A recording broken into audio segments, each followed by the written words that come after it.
Baiklah ya, kita mulai kuliah kita untuk manajemen operasional, dasar manajemen operasional. Kita lanjutkan materi kita. Sekarang akan kita bahas pemeliharaan fasilitas. Dan nanti kalau kita masih ada sisa waktu, kita akan bahas mengenai pengawasan kualitas ya. Oh iya, yang mana kok ngarau neneknya. Ngarau. Biasa langsung mercon. Apa Nggak namanya? adanya Ngarau. merconnya. Tadu. Oh, sebelah nggak ada. Neng loba. Nah, neng.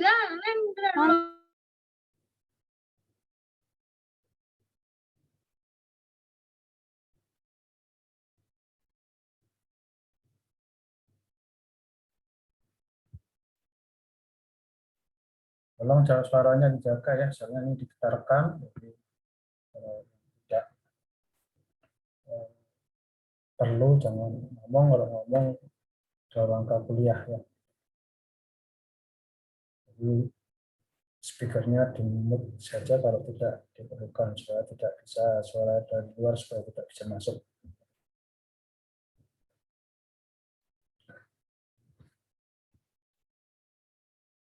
Oke, sebelum kita mulai kuliah, kita buka dulu. Bismillahirrahmanirrahim. Assalamualaikum warahmatullahi wabarakatuh. Waalaikumsalam warahmatullahi wabarakatuh. Oke, sebelum kuliah kita mulai, ada beberapa hal yang harus sampaikan dulu. Untuk ujian UTS ya, susulan yang belum ikut UTS pada UTS kemarin, nanti insya Allah akan kita laksanakan minggu depan.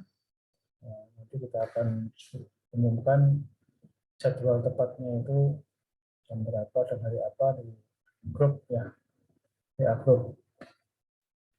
Materi yang digunakan untuk UTS susulan itu tidak sama dengan UTS yang kemarin ya. Kalau UTS susulan itu yang kita pelajari adalah nanti mulai metode transportasi kemarin ya,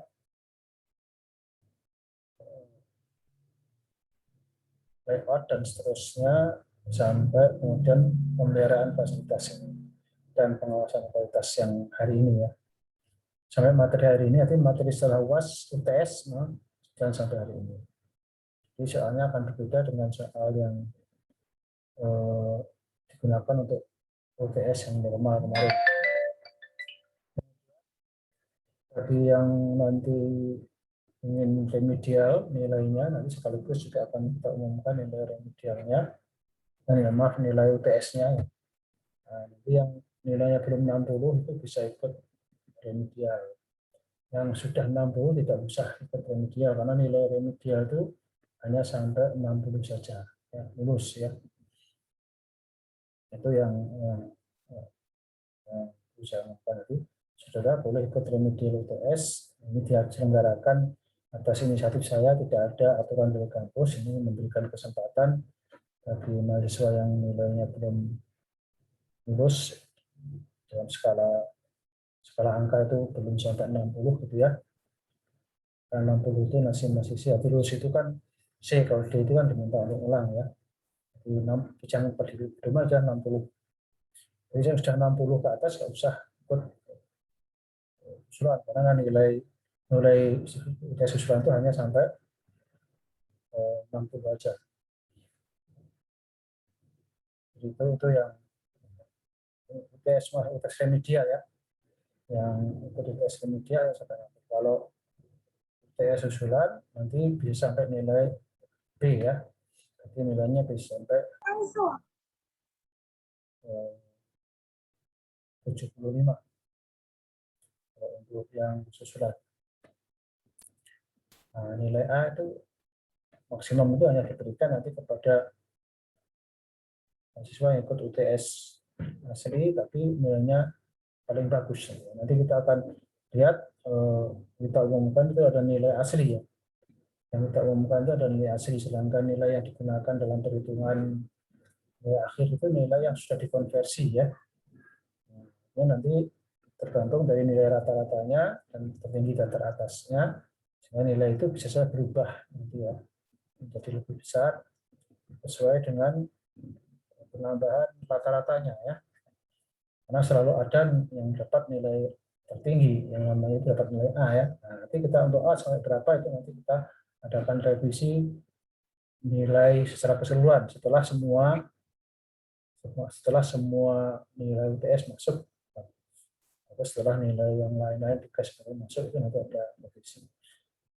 Jadi sekarang diberikan kesempatan untuk mencari nilai asli itu ya, nanti yang susulan itu boleh ikut UTS susulan bagi yang nilainya belum sampai 60.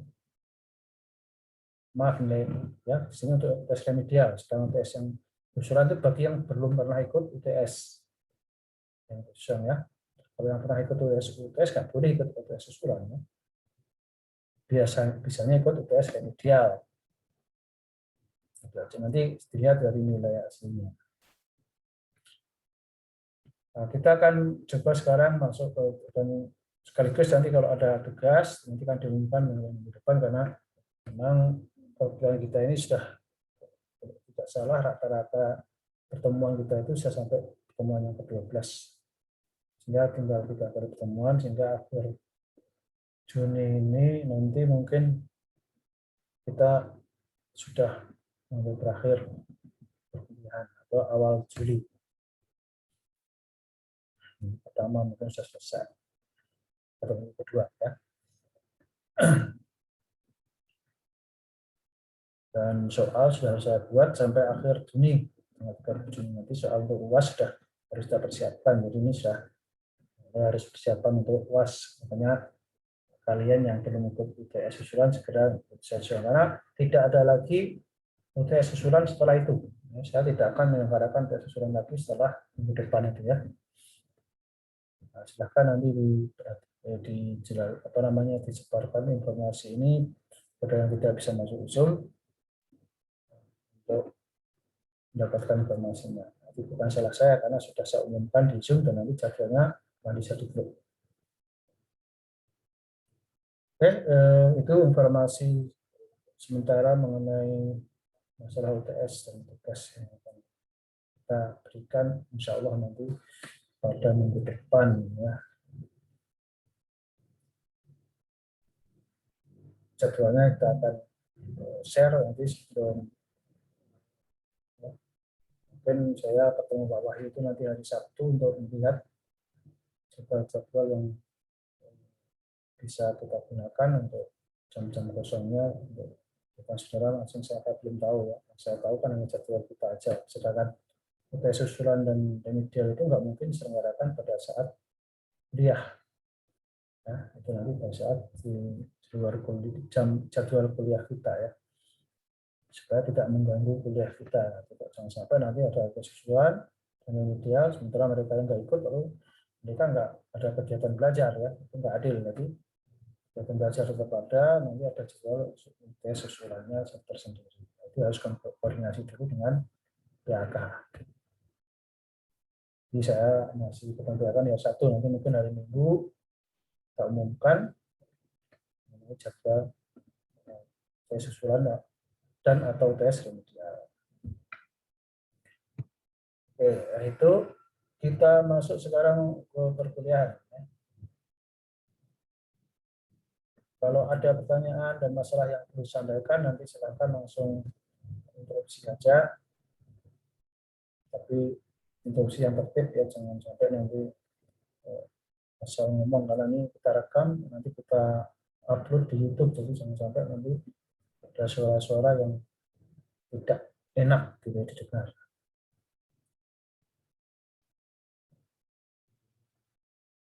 Pemeliharaan fasilitas atau maintenance hunian.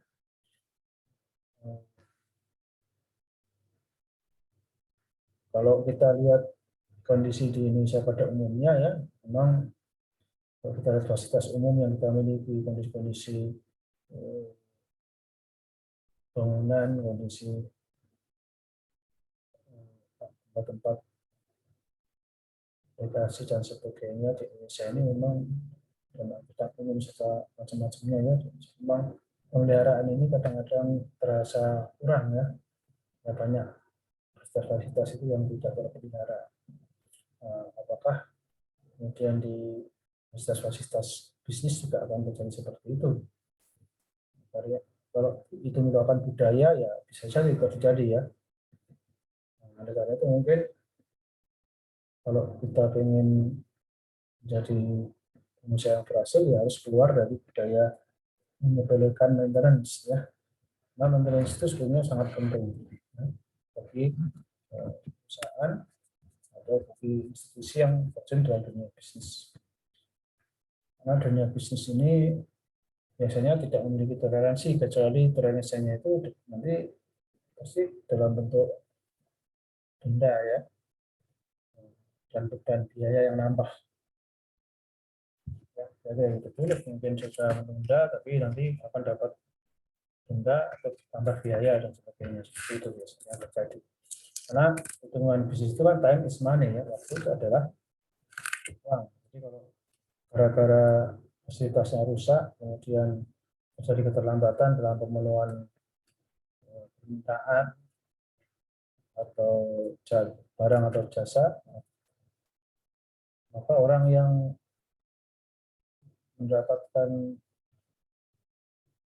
pemenuhan barang dan jasa tadi itu atau konsumen pasti nanti akan mengeluh, dan keluhannya ini bisa dalam bentuk nanti minta ganti rugi kalau memang dia merasa di janji-janji bisnis itu tidak bisa, kemudian toleransi hanya karena minta maaf gitu ya. Biasanya nanti ada dalam perjanjian bisnis selalu ada punishment and rewards yang kita bisa begitu. Nah, oleh karena itulah maka supaya kita tidak terkena persoalan-persoalan yang tidak perlu, maka kita harus selalu melakukan maintenance,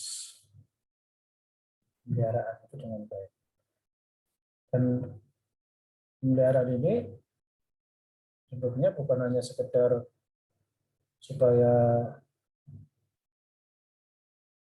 fasilitas produksi itu bisa digunakan, ya, tapi pemeliharaan ini lebih jauh diusahakan untuk membuat supaya fasilitas produksi dan operasi itu menjadi optimal. Optimal itu artinya beroperasi dengan biaya yang sekecil mungkin dan dengan hasil yang sebanyak mungkin. Bisa salah satu, bisa dua-duanya, dan atau ya. Kalau bisa dua-duanya, kalau nggak bisa salah satu, seperti yang kita bisa bahas pada waktu kita bicara dengan strategi peningkatan produktivitas. Nah, pada intinya pemeliharaan maintenance ini tujuannya juga harus minimal memelihara produktivitas yang telah dicapai dan kalau bisa meningkatkan produktivitas. Nah, jadi kalau bisa jangan hanya sekedar untuk mempertahankan momentum proses produksi saja ya, kalau bisa bagaimana kemudian kita bisa juga pemeliharaan itu membuat kita menjadi semakin optimal gitu ya. Ya, pemeliharaan itu bisa juga dalam bentuk mungkin peningkatan efisiensi dan efektivitas. Ya. Karena sering terjadi begini, namanya ketika kita memiliki fasilitas ya, yang ada itu, mungkin dengan tidak adanya pemeliharaan, mungkin efisiensi dan efektivitasnya dalam kondisi yang seperti yang sedang berjalan itu, padahal sebetulnya kalau mungkin kita bisa melakukan pemeliharaan dengan baik, fasilitas itu bisa kita tingkatkan efisiensinya dan efektivitasnya. Nah, itu berarti kan sebenarnya kita bisa meningkatkan produktivitas dari pemeliharaan fasilitas yang ada.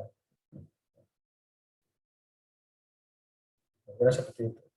Ya memang paling tidak pemeliharaan itu harus bisa mempertahankan fasilitas itu agar bisa berjalan sesuai dengan yang kita inginkan untuk memenuhi kebutuhan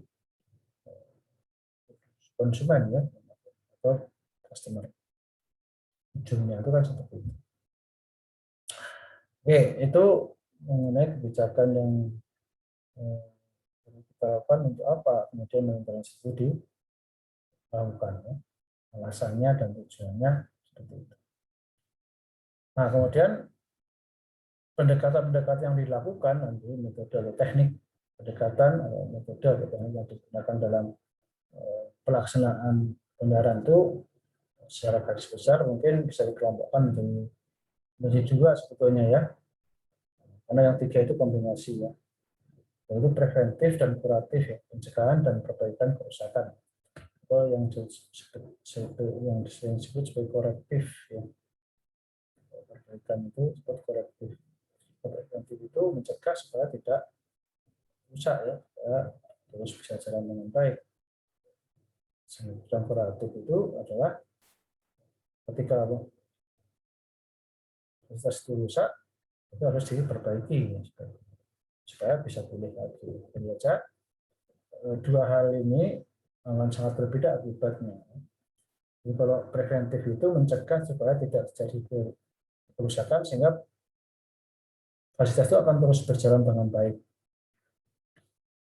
Karena kerusakan itu sudah dicegah sebelumnya dengan upaya-upaya tertentu yang memang membutuhkan biaya dan anggaran ya, tergantung dari frekuensi yang digunakan dalam pencegahan tadi itu. Nah, sedangkan kuratif ini mungkin kita hanya mengeluarkan kalau biaya kalau rusak, kalau preventif biasanya kan periodik ya, teratur gitu. Seperti kalau saudara yang mobil kan mengganti oli itu kan teratur berapa ribu kilometer, mengganti busi, mengganti yang macam-macam ini komponen-komponen itu akan haus dan suatu saat akan rusak dan rusak apa nanti kalau kita rusak kan harus diperbaiki. Maka sebelum rusak itu kita cegah dengan melakukan penggantian sebelum itu rusak kan. Nah, kalau kuratif itu saja mungkin dari sisi perbaikan mungkin nggak terlalu besar, tapi akibat dari kerusakan itu kan biasanya nggak berfungsi fasilitas itu ya. Nah, kalau nggak berfungsi berarti kan produksi bisa berhenti ya. Yang perlu dihitung adalah akibatnya gitu ya. Mungkin biayanya kecil tapi akibatnya besar. Artinya akibat itu kan bisa dihitung dalam bentuk kerugian uang juga. Nah, akhirnya itu bisa jadi biaya pemeliharaan kuratif gitu. Nah, seperti itu, jadi penghitungan biaya tidak hanya sekedar biaya perbaikan. Pasti kalau itu hanya sekedar biaya perbaikan, nanti pilihan kuratif dia akan menghasilkan biaya yang lebih kecil dibandingkan yang preventif. Biasanya begitu.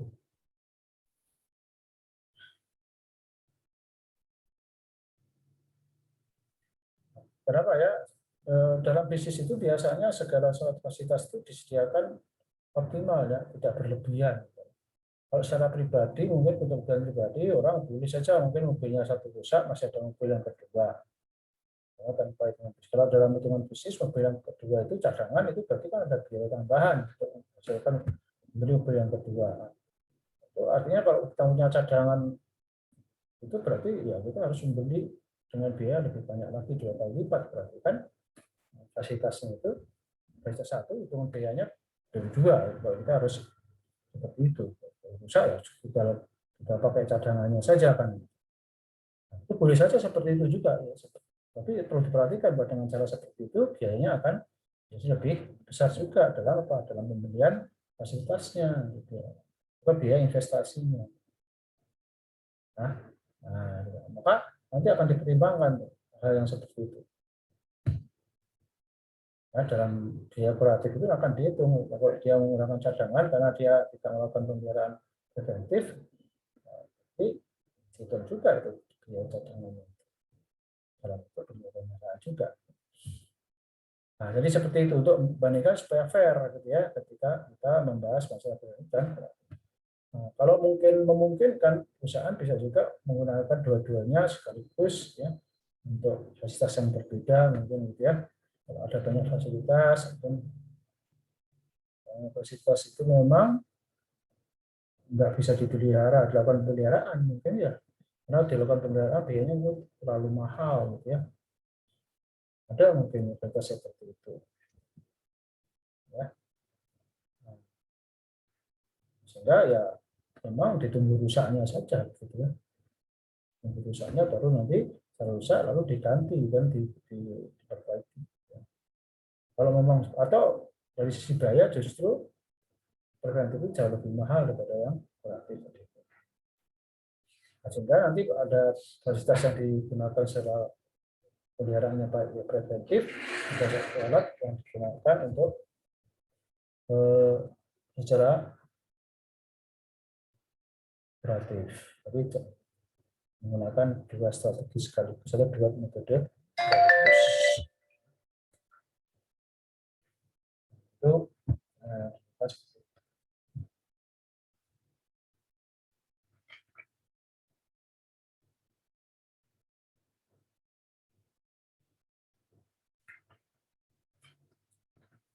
ya, kita melihat berarti sebetulnya pendekatan pemeliharaan itu memang ada plus minusnya ya. Plus minusnya itulah makanya perlu dipertimbangkan. Nah, bagaimana mempertimbangkannya itu tadi kita sudah coba tadi ya, yang pertama itu memang tadi masalah biaya tadi itu ya. Nah, masalah biaya. Nah, dan kemudian nanti terkait juga dengan perusahaan-perusahaan yang lain ya.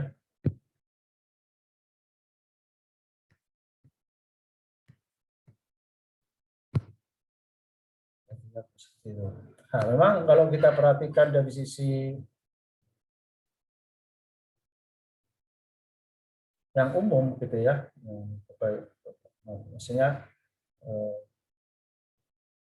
pendekatan yang terbaik secara umum gitu ya, memang arahnya menuju ke arah preventif pemeliharaan itu, ya, menuju ke arah preventif.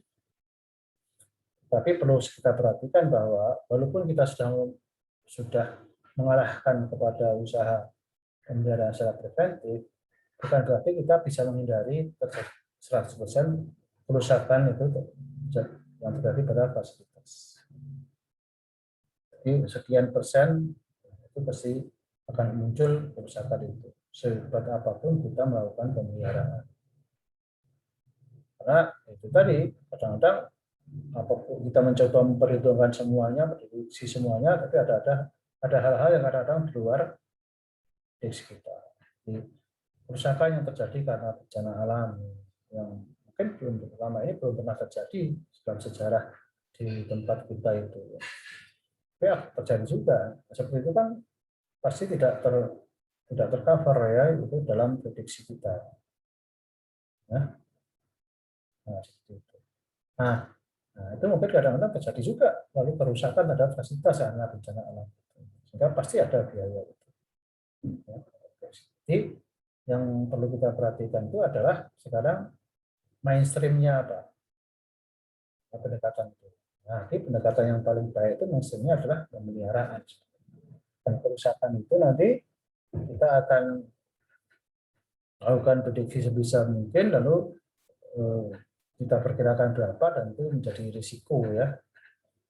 Karena memang kita nggak tahu secara persis kapan akan terjadi. Nah, ketika itu jadi risiko, berarti kita nanti bisa juga bebankan risiko itu kepada pihak lain dalam bentuk manajemen risiko seperti asuransi dan sebagainya. Nah, seperti yang sekarang terjadi ada asuransi mobil, kecelakaan, kecelakaan kan nggak mungkin kita harapkan ya, bukan karena pemakaian. Jadi kita nggak bisa mencegah 100% terjadinya kecelakaan karena pengendalinya bukan hanya kita. Sesaat kita mobil lagi sedang nggak dipakai mungkin ya, bahkan di garasi, tapi bisa saja itu nanti rusak gara-gara tabrak mobil yang menyelonong masuk ke garasi kita, kan? Itu bisa terjadi. Nah, karena itulah maka itu tetap harus kita perhitungkan juga sedikit banyak mengenai risiko-risiko seperti itu, lalu bagaimana nanti mengatasi. Kita sudah melakukan kebijakan pemeliharaan preventif secara rutin, selalu kita pelihara sehingga kita upayakan untuk selalu dalam kondisi prima kualitas itu dan terus berjalan. Ini seperti itu. Oke. Nah,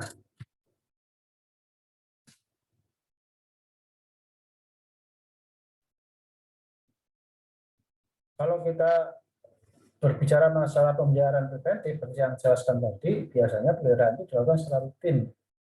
Ya, biasanya per bulan, per minggu dan sebagainya ya. Per 3 bulan tergantung dari kualitasnya. Nanti ada pemeliharaan kecil, ada pemeliharaan besar gitu ya. Nah, seperti kalau mesin itu nanti ada yang namanya penggantian spare part yang kecil yang mudah rusak karena haus pemakaian gitu kan. Kita perkirakan umurnya sesuai dengan spesifikasi yang ada, sesuai standar pabrikan yang menghasilkan kapasitas itu. Tapi juga nanti mungkin akan ada overhaul yang namanya pemeliharaan secara menyeluruh sebelum rusak itu ya. Nah, itu juga harus kita perhatikan, kita jadwalkan mungkin seperti itu. Nah, itu seperti itu ya nanti gampang kita bisa hitung biayanya berapa karena kita sudah lihat terjadwal. Nah, itu bisa terkendali, kita bisa membuat anggaran untuk itu. Yang tidak terkendali itu adalah biasanya yang kerusakan akibat luar perhitungan kita tadi yang disebut sebagai risiko tadi.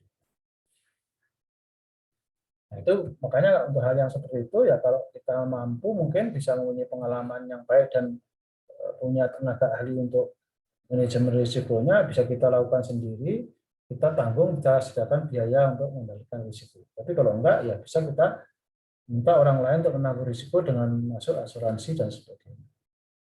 Seperti yang namanya asuransi kebakaran itu kan, karena konsleting listrik itu kan kadang-kadang itu susah untuk dikendalikan untuk di Indonesia memang karena kecelakaan dan sebagainya, karena bencana alam dan sebagainya. Kalau ada asuransi yang mau, ya kenapa tidak? Kemudian yang berikutnya selain program yang harus kita lakukan,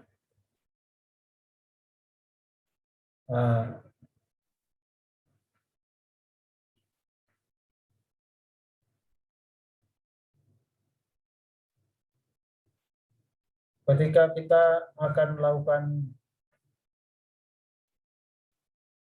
kegiatan pemeliharaan dengan periodisasi itu, yang harus kita perhitungkan itu adalah kemampuan kita dalam melakukan pemeliharaan itu. Maka sebelum itu kita putuskan apakah per minggu, per bulan, per tahun dan sebagainya itu, kita harus berhitung dulu kerusakan total yang terjadi. Sehingga apakah kerusakan yang terjadi itu bisa di-cover dengan pemeliharaan selama 3 bulanan. Karena mungkin semakin lama jeda waktu pemeliharaan itu, kemungkinan rusaknya juga semakin besar, kemungkinan pemeliharaannya itu semakin intensif karena mungkin semakin banyak nanti fasilitas yang harus kita pelihara pada periode waktu yang sama. Nah, kalau itu kemudian tidak mungkin kita lakukan karena bebannya terlalu berat, namanya contohnya kalau sudah punya 100 fasilitas mesin, lalu selama setiap 3 bulan itu sudah harus lakukan pemeliharaannya semuanya, gitu kan? Tercover enggak? Nah, kalau enggak tercover oleh tenaga dan kemampuan kita, lebih baik itu disebar, ya disebar tidak dalam bentuk 3 bulanan, tapi bisa dalam bentuk bulanan. Seperti itu kira-kira ya. Jadi itulah kenapa harus jumlah kerusakan total itu harus diperhitungkan supaya nanti kita bisa menemukan alternatif pemeliharaan itu periodisasinya berapa lama. Ya. Kalau memang diperlukan ya 1 minggu atau bahkan mungkin setiap hari. Bisa nggak? Oh, bisa terjadi. Karena mungkin mesinnya itu terlalu banyak, lalu kemudian tenaga kerjanya terbatas, yang melakukan pemeliharaan, dan mungkin kita memutuskan, ya udah, biar tenaga peliharaan itu kita subkontrakkan atau tidak kita berikan kepada orang lain, tapi kita lakukan sendiri. Maka kita bisa menyediakan tenaga kerja full time, dan dia tiap hari kerjanya memang melakukan pemeliharaan. Ya, dia akan melakukan pemeliharaan dengan terjadwal dari kualitas ke fasilitas yang lainnya. Nah, contohnya umumnya pemeliharaan AC. Saudara punya pabrik yang besar. Nah, AC-nya itu jumlahnya sudah begitu banyak, mungkin ratusan gitu ya. Sehingga sebetulnya kalau sudah punya tenaga kerja itu, kalau dijadwalkan itu mungkin bisa, biasanya kalau katakanlah AC itu harus diservis selama 3 bulan, 3 bulan itu berarti kan 90 hari, kalau satu orang tenaga aja itu kan kita sudah hanya bisa 30 AC. Kalau kita punya hanya satu tenaga kerja. Kalau jumlahnya ratusan, berarti satu tenaga kerja nggak cukup, walaupun itu tiap hari dia melakukan pemeliharaan. Nah, kalau dilakukan, apalagi kalau dilakukan 3 bulanan itu barengan itu jadwalnya. Kalau 3 bulanan itu siklus, namanya berarti kalau 3 bulan itu kan 30. Kalau kita orangnya satu hari itu katakan 25, berarti siklusnya 3 bulan itu sebetulnya kalau tiap hari kita lakukan, berarti setelah siklus 3 bulan satu AC itu maksimum berapa itu? Kalau satu minggu itu satu bulan itu 25, berarti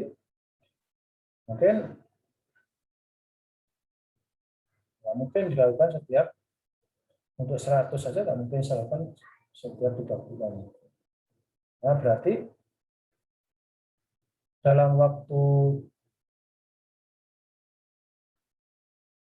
siklus 3 bulanan itu, kalau kita memiliki hanya satu tenaga kerja, nah mungkin kita melakukan pemeliharaan AC itu setiap AC itu 3 bulan, pasti akan lebih dari 3 bulan contohnya. Maka untuk bisa seperti 3 bulan, kita harus menghitung ulang lagi, lalu menambah jumlah tenaga maintenance-nya dan peralatan maintenance-nya. Nah, seperti itu lah kira-kira cara mengukur bebannya, itu harus hitung seperti itu. Jangan sampai nanti kita tentukan jadwal, kita paksa mereka untuk melakukan pemeliharaan, tapi peliharaannya asal-asalan nanti karena mengejar waktu tadi. Itu harus diperhitungkan dengan baik, ya, kerusakannya, jumlah kerusakan total untuk setiap alternatif pilihan yang ada. Jangan sampai kemudian, kecuali kalau kita itu memang mau menyerahkan kepada pihak luar. Karena kalau kita sudah mungkin memiliki di luar itu banyak sekali tersedia tenaga maintenance yang bisa kita pakai kapan saja, mungkin kita tinggal menentukan, menjadwalkan aja itu ya. Karena tenaga itu melimpah dari luar sana. Itu perlu kita pahami, biasanya itu kalau kita sourcing seperti itu, ya biayanya lebih mahal. Intinya seperti itu. Itu harus dipertimbangkan seperti itu ya. Nah, sekarang kita perhatikan, selain kebijakan-kebijakan pemeliharaan tadi itu, kita harus melihat juga tujuan dari pemeliharaan itu sendiri. Kita mau menentukan metode pemeliharaan juga sih, ada hubungannya dengan tujuan dari pemeliharaan. Nah, kalau kita lihat tujuan dari pemeliharaan itu, intinya maksud atau tujuan utama dari pemeliharaan adalah memelihara reliabilitas, keandalan agar mesin itu tetap andal, seperti kalau kita baru beli itu kan ya, kapasitasnya mau ditentukan namanya di 500. Nah, ini kita dalam kondisi normal kita bisa menggunakan mesin kualitas itu menghasilkan 500 unit atau bekerja sekian jam atau 24 jam bisa bekerja terus-menerus tanpa henti. Itu tergantung dari reliabilitas asalnya itu. Itu kita perlu perhatikan, karena apa? Nah, biasanya kita memperkirakan kapasitas produksi dan sebagainya itu, jadwal produksi dan sebagainya itu berdasarkan kapasitas usaha tadi. Maka karena sudah diperhitungkan, namanya kemampuannya sekian maksimal, yang optimal, maka kita harus jaga seperti itu. Kalau enggak, berarti nanti akan jadi masalah kalau fasilitas itu tidak bisa menghasilkan kemampuan optimalnya. Semua jadwal, semua usaha itu nanti menjadi rusak gara-gara rusaknya fasilitas itu.